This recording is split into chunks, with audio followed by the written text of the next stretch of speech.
Bienvenidos a la Brújula del Saber.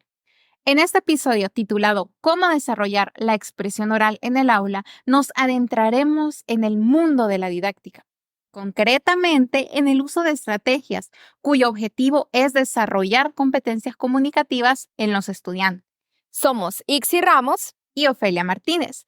Los invitamos a explorar junto a nosotras algunas estrategias para mejorar esta habilidad en los educandos. Frecuentemente, el docente se enfrenta a situaciones en las que los estudiantes no participan espontáneamente en las actividades que se realizan en el aula, ya sea por timidez o porque no están seguros de cómo expresar sus ideas. Esto sucede porque quizá en toda su formación han recibido una enseñanza de la lengua basada en los aspectos gramaticales que ponía más énfasis en la ortografía, en la corrección y en todo lo que fuera escrito, al tiempo que se descuidaba implícitamente las formas comunicativas orales. Sí, claro. Y antes de poner en práctica cualquier actividad para desarrollar estas habilidades comunicativas, es necesario tomar conciencia de las carencias orales de nuestros educandos para que así podamos utilizar una estrategia adecuada a estas necesidades. Y existen muchísimas estrategias, como por ejemplo exposiciones orales, los juegos de rol, la lectura en voz alta, entre muchísimas otras. Pero hoy solamente abordaremos una, el debate. Así es.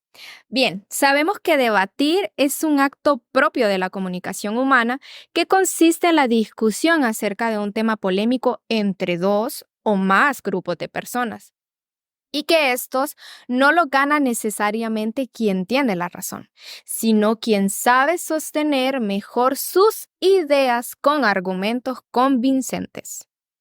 Y créeme que la aplicación de esta técnica es muy importante porque desarrolla el pensamiento crítico y lógico, también las habilidades argumentativas para enfrentar situaciones en las que el individuo tenga que exponer y defender sus ideas, sus convicciones y planteamientos, por supuesto, de una manera coherente a través de recursos lingüísticos adecuados, ya sea verbales o no verbales. Correcto. Y entonces ahora quizás la pregunta que usted que nos escucha tiene es la siguiente. ¿Cuáles son estos recursos lingüísticos? Pues bien, en primer lugar, el control de la voz, es decir, el hecho de emitir los sonidos sin vacilación ni temblores, con un buen volumen, un buen matiz y un buen tono, porque recordemos que nuestra voz demuestra mucho sobre cuánto sabemos o no acerca de un tema y sobre si estamos seguros o no de lo que estamos diciendo, ¿no? En segundo lugar, también se utiliza códigos no verbales, como por ejemplo los gestos y los movimientos. Es importante que usted tome en consideración que estos movimientos son importantes porque el lenguaje no verbal demuestra muchísimo al momento en que nosotros estamos hablando con alguien más y al momento en el que nosotros estamos exponiendo una idea, ¿no?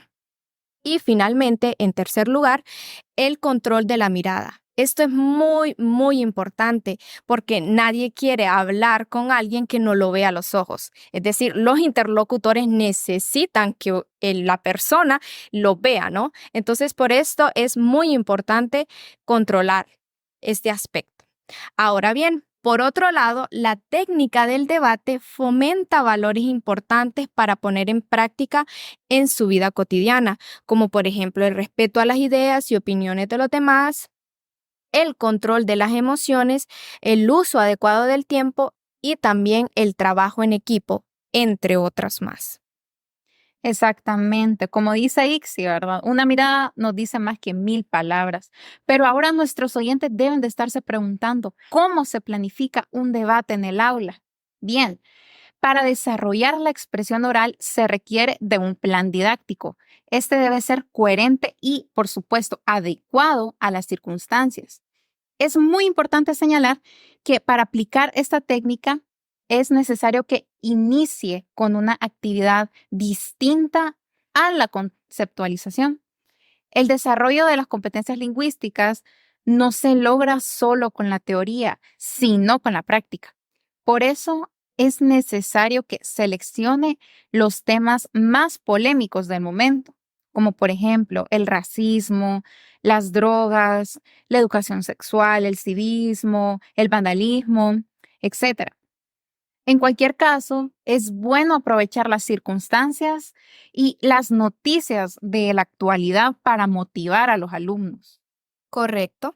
De igual manera, puede usted utilizar una lectura que genere polémica y además que tenga un fin didáctico. Es importante siempre tomar en cuenta que tenemos que darle un objetivo, un propósito a nuestra actividad, ¿no? Y luego entonces realiza los pasos para la aplicación de la técnica siempre y cuando considere oportunamente los objetivos.